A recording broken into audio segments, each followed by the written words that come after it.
ওকে,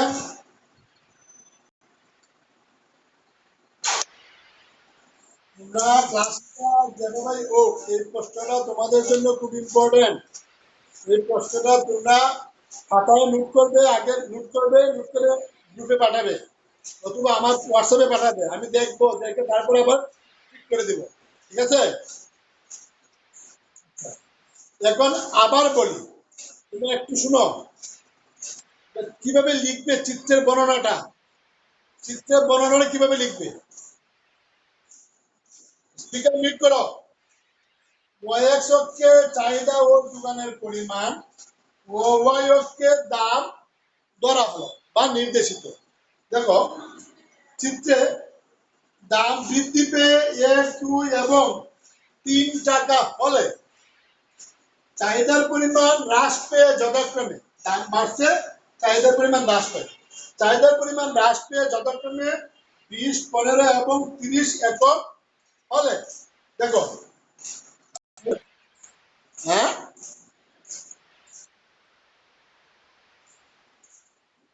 উল্টা, 20, 15 দাম বৃদ্ধি পেয়ে যখন 1, 2 এবং 3 টাকা হলে চাহিদার পরিমাণ হ্রাস পেয়ে 20, 10 এবং 15 একক হয়। এদের সম্পর্ক, এদের সম্পর্ক চিত্রে দেখো, সম্পর্কটা চিত্রে একের সাথে 20, একের সাথে 20 সম্পর্ক হলো এ বিন্দু, এর সাথে 15 সম্পর্ক হলো ই বিন্দু, তিনের সাথে 10, তিনের সাথে 10 সম্পর্ক হলো বি বিন্দু। তাহলে এ, এদের সম্পর্ক যথাক্রমে এ, ই এবং বি বিন্দু দ্বারা নির্দেশিত। এখন চিত্রের এ, ই বিন্দু যোগ করে প্রাপ্ত রেখা হচ্ছে ডিডি চাহিদা রেখা। শেষ। আবার দাম, দাম বৃদ্ধি পেয়ে 1, 2 এবং 3 টাকা হলে যোগানের পরিমাণ বৃদ্ধি পেয়ে যথাক্রমে, যথাক্রমে মানে সিরিয়ালের পর, দাম বৃদ্ধি পেয়ে 1, 2, 3 টাকা হলে যোগানের পরিমাণ বৃদ্ধি পেয়ে যথাক্রমে 10, 15 এবং 20 একক হলে এদের সম্পর্ক যথাক্রমে চিত্রে দেখো, যখন 1 আর 10, 1 আর 10 হইলে 1, আর 2 আর 15 হইলে ই, আর 3 আর 10 হইলে 1 আর 10 হইলে 1, 2 আর 15 হইলে ই, 3 আর 20 হইলে ডি। তাহলে বিন্দু কোনটা?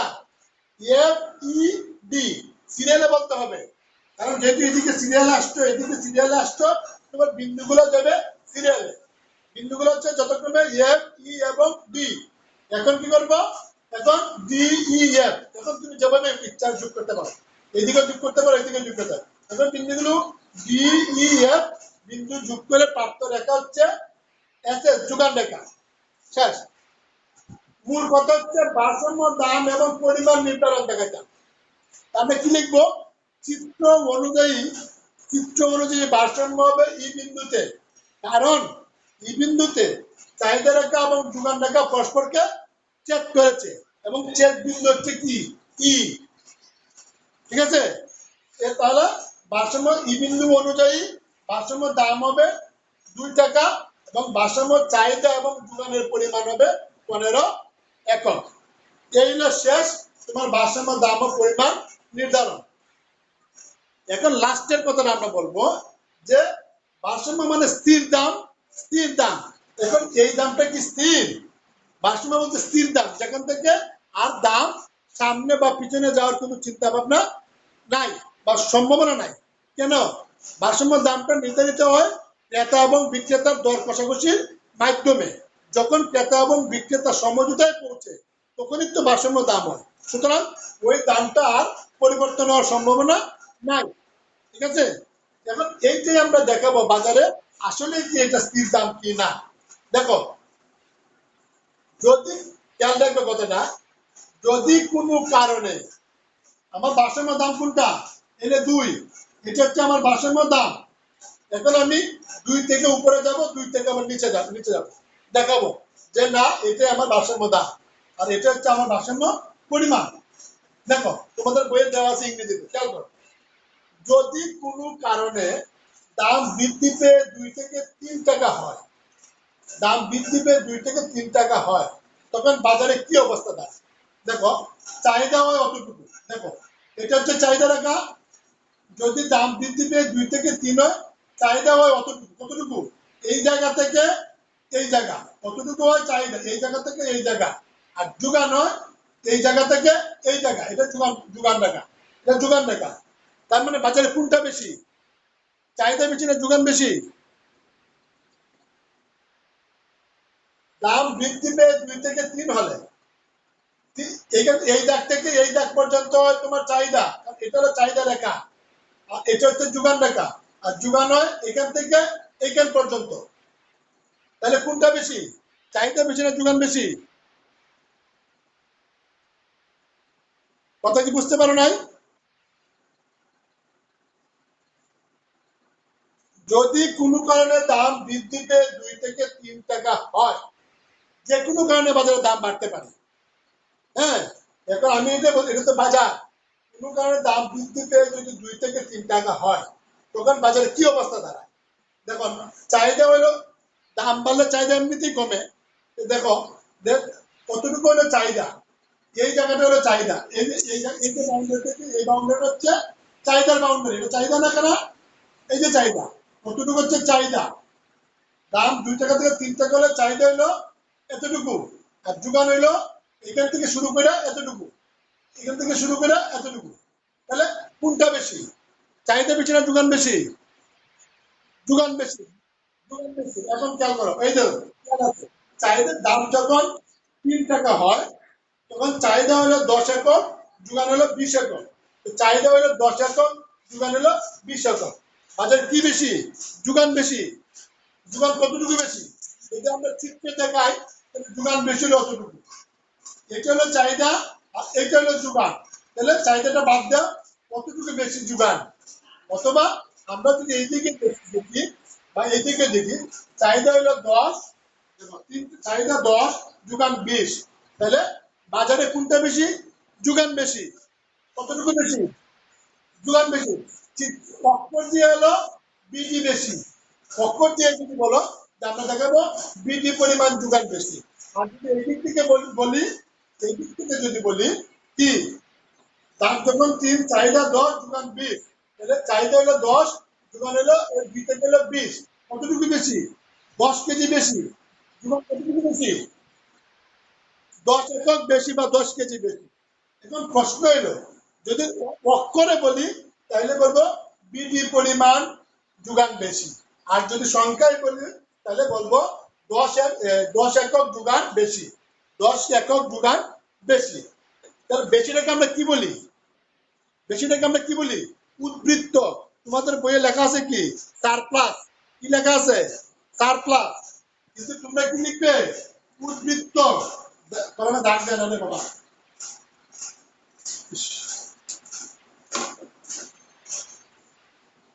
দেখো, উদ্বৃত্ত, এই যে জায়গাটা, এই জায়গাটা হলো উদ্বৃত্ত।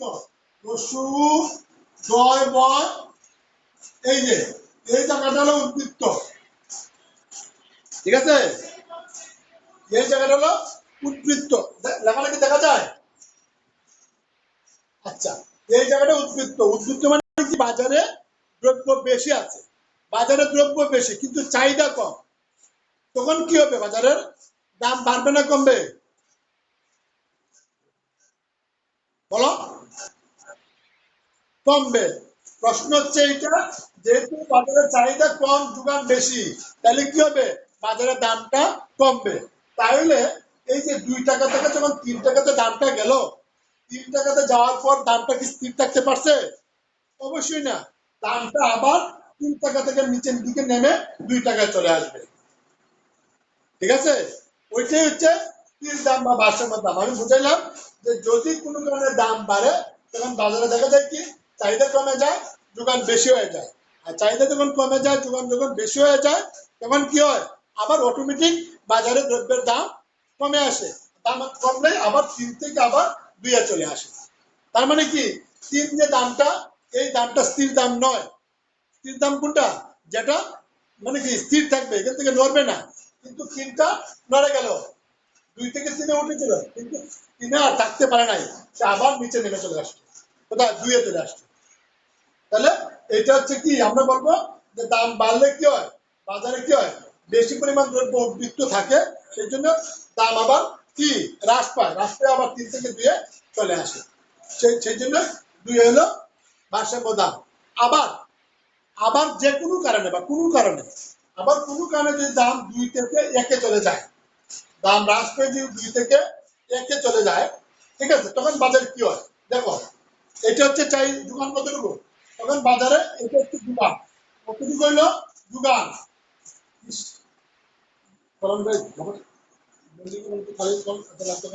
কতটুকু হচ্ছে যোগান, 1 থেকে ওই F বিন্দু পর্যন্ত, 1 থেকে F বিন্দু পর্যন্ত হচ্ছে যোগান, কারণ এটা হচ্ছে যোগানের বাউন্ডারি, ঠিক আছে। আবার চাহিদা কতটুকু, 1 থেকে এ বিন্দু পর্যন্ত, 1 থেকে F বিন্দু পর্যন্ত হলো যোগান, আর 1 থেকে এ বিন্দু পর্যন্ত হলো কি চাহিদা। তাহলে বাজারে কোনটা বেশি, চাহিদা না যোগান বেশি? চাহিদা বেশি, এইদিকে চাও, তখন এদিকে তুমি মিলাও যে দাম যখন 1 টাকায় চলে যায়, দাম যখন 1 টাকা হয়, তখন চাহিদা থেকে 20 একক, যোগান থেকে 10 একক। তাহলে কোনটা বেশি, 10 একক চাহিদা বেশি। তাহলে কি বেশি, 10 একক চাহিদা বেশি। অথবা চিত্রে যদি বলি, আমি বলতে পারি কি, ওই যে এফ এবং এ কতটুকু বেশি, কতটুকু কি বেশি, কতটুকু চাহিদা বেশি। যদি তাহলে বেশি তাহলে কি আমরা চাহিদা বেশি যোগান কম, চাহিদা বেশি যোগান কম, তার মানে কি বাজারে কি দ্রব্য উদ্বৃত্ত না ঘাটতি,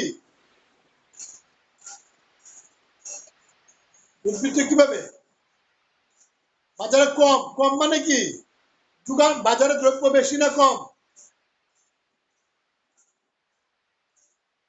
দাম যদি হ্রাস পায় তখন কি হয়, যে চাহিদা হইল 20 কেজি আর আছে 10 কেজি, অর্থাৎ আমরা কিনতে চাই 20 কেজি, আমি কিনবো 20 কেজি, কিন্তু আছে কয় কেজি, 10 কেজি। তাহলে বাজারে কি বেশি আছে না কম আছে,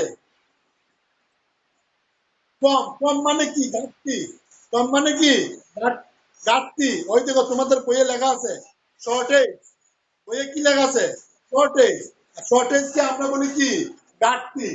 এই জায়গাটা আমরা কি লিখবো, এই জায়গাটা আমরা লিখবো ঘাটতি, লিখার জায়গা নাই, দরকার গা ক পরিষ্কার তি, এই যে জায়গাটা, এই জায়গাটা হলো কি ঘাটতি, ঠিক আছে। আমি আবার লিখে দেই, এই সবটা জায়গা, এই সবটা জায়গা হলো ঘাটতি, গজারগাঁও ট পরিষ্কার ঘাটতি, ঠিক আছে। লেখো গজারগাঁও ট পরিষ্কার ঘাটতি, ক্লিয়ার। আচ্ছা, এখন যেহেতু যেহেতু বাজারে ঘাটতি, দ্রব্যের ঘাটতি আছে, তখন বাজারে কি পণ্যের দাম বাড়বে না কমবে, বাড়বে, বাড়লে কি হবে, আবার 1 থেকে 2 চলে যাবে, আবার বাড়লে কি হবে, আবার 1 থেকে 2 চলে যাবে। সুতরাং কি 1 এবং 3 এই দুইটা স্থির দাম বা ভারসাম্য দাম নয়, ভারসাম্য দাম কোনটা, ভারসাম্য দাম হচ্ছে 2 এবং ভারসাম্য চাহিদা এবং যোগানের পরিমাণ হচ্ছে 15 একক, ঠিক আছে। তাহলে আমরা কিভাবে কিভাবে নিব, দাম রাখতে যদি 1 টাকা 1 টাকা হয়, তখন দেখা যাচ্ছে কি বাজারে কি, বাজারে কি কি আছে দেখো, চাহিদা আছে 20 একক এবং যোগান আছে কি 10 একক, তার মানে কি বাজারে 10 এককের কি আছে ঘাটতি আছে, বাজারে কি আছে 10 এককের ঘাটতি আছে, আর ঘাটতি থাকার কারণে কি করবে বিক্রেতা দ্রব্যের দাম বাড়িয়ে দিবে। চিত্রে যদি বলো তাহলে বলবে এর পরিমাণ ঘাটতি আছে, আর যদি এদিক থেকে বলো তাহলে বলবে কি ঘাটতি আছে কতটুকু 10 একক দ্রব্যের ঘাটতি আছে, সেই জন্য বিক্রেতা দ্রব্যের দাম বাড়িয়ে দেবে। অতএব আমরা কি বলতে পারি যে ভারসাম্য দাম 2 এবং ভারসাম্য চাহিদা এবং যোগানের পরিমাণ হচ্ছে 15 একক। এখন প্রশ্নটা বুঝতে কি কোনো সমস্যা আছে? আচ্ছা, তখন জিনা, জিনা বলতে এখন আমি তখনই বুঝতে পারছো যখন তোমরা নিজেরাই চিত্রটা এঁকে বর্ণনাটা আগে লিখবে, আমি ইউটিউবে দিব, আবার প্রথম লিখে দিব ক্লাস 39 এবং 40 দুইটা তো পাশাপাশি, আমি লিখে দিব প্রথম অংশ শেষ অংশ, ঠিক আছে, প্রথম অংশ বা শেষ অংশ লিখে দেবা, অথবা 19 এবং 40 দুইটা ক্লাস পাশাপাশি আগে ইউটিউবে গিয়ে দেখবে, আগে 39 দেখবে, লিখবে, তারপরে আবার 40 দেখবে। ভালো করে দেখবে, তারপরে উত্তরটা লিখবে, লিখে চিত্রটা এঁকে তারপরে গ্রুপে পাঠিয়ে দিবে। ঠিক আছে? ওকে, ভালো থাকবে সবাই। হ্যালো। আদাব।